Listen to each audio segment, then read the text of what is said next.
এই দেশে আর থাকব না, এই দেশে আর থাকব না ভাই, এই দেশে আর থাকব না।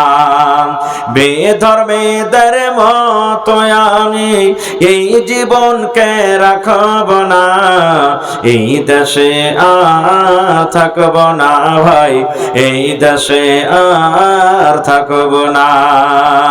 এ দেশের প্রথা খারাপ, এ দেশের চলাচল, এ দেশের প্রথা খারাপ, এ দেশের চলাচল।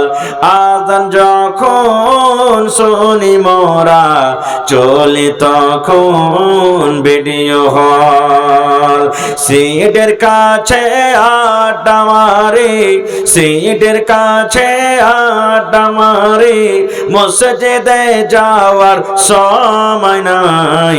এই দেশে আর থাকব না ভাই, এই দেশে আর থাকব না। হায়াত বাকি তো মোলাকাত বাকি। ভালো থাকেন, আমার জন্য দোয়া করবেন। আসসালামু আলাইকুম ওয়া রাহমাতুল্লাহি ওয়া বারাকাতুহু।